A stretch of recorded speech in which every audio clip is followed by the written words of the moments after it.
Miss হবে না আপনার পছন্দের টিভি শো। দেখুন জি5 অ্যাপে একদম ফ্রি। রায়ের সাথে তুই এখনো যোগাযোগ রেখে যাচ্ছিস?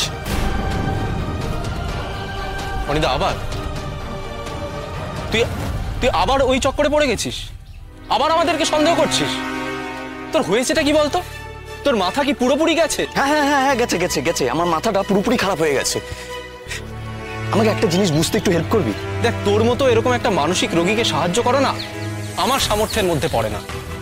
তুই বরং একটা কাজ কর, একটা ভালো ডাক্তার দেখা, দেখিয়ে তাকে বল যে তুই তুই একরকম অ্যাকিউট ক্রনিক সন্দেহবাতিগ্রস্ত হয়ে গেছিস এবং সেটা ট্রিটমেন্ট। আমি কাকে দেখাবো দেখাবো না সেই পরামর্শ নিতে আসিনি তোর কাছে। আমি সূর্য একটা সোজা প্রশ্ন করেছি, তার সোজাসুজি উত্তর দে, বাস, আর কিচ্ছু চাই না আমার। তুই কি রায়ের সাথে এখনো যোগাযোগ রেখে যাচ্ছিস সেটা বল আমাকে। সেটার উত্তর দিতে আমি তোকে বাধ্য নই। বাধ্য, বাধ্য, 100 বার বাধ্য তুই। কারণ রাই লিগালি আমার wife, she is my wife, আমার স্ত্রীও। তোর লজ্জা হচ্ছে না অনিদা? যাকে তুই তোর নিজের ওয়াইফ বলছিস তাকেই তুই দাঁড়িয়ে একের পর এক অপমান করে যাচ্ছিস। ছি ছি ছি, তোর লজ্জা হওয়া উচিত রে। কি ভেবেছিস তুই? কি ভেবেছিস যে তুই এই ধিক্কার দিয়ে আমাকে দুর্বল করে দিবি? কোনো লাভ হবে না তাতে সূর্য, কোনো লাভ হবে না, বিশ্বাস কর। আর আমি যেটা বলছি একদম ঠিক কথা বলছি, সত্যি কথা বলছি সূর্য। শুধু একটা কারণে না, অনেক কটা কারণ ছিল তোদেরকে সন্দেহ করার। আর মা তো আমাকে প্রথম থেকেই বলতো যে সূর্য আর রায়ের বিষয়টা না ভীষণ গোলমেলে। আমি বিশ্বাস করতে চাইনি।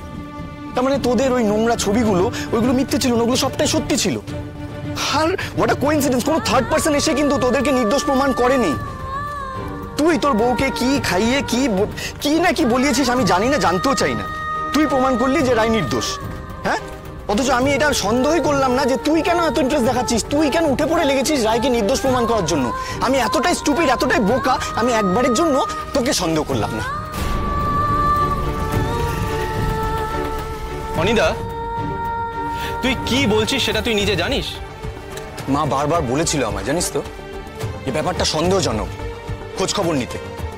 আমি শুনিনি, রায়ের হাত ধরে থেকেছি আমি। তুই রিয়েলি? তুই আবার কবে রায়ের হাত ধরলি? কেউ তো সেটা দেখতেই পেল না। হ্যাঁ, কেউ দেখতে পেলো না তো, কেউ দেখতে পেলো না। সেই সুযোগে তুই গিয়ে রায়ের হাত ধরলি। বাও, তুই আর রায় না চিরকাল আমাকে বোকা বানিয়েছিস। তোদের সম্পর্কটা চিরকালই ছিল। আর আজ আজ তো কি আজ?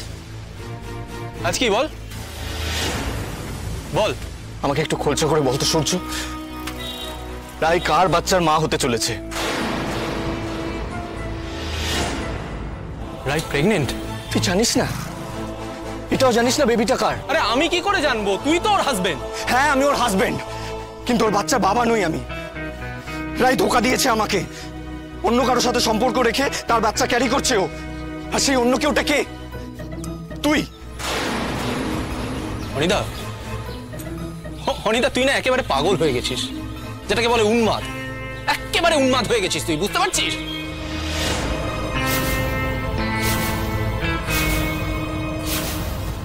জি5 ডাউনলোড করুন আর সব এপিসোড দেখুন একদম ফ্রি।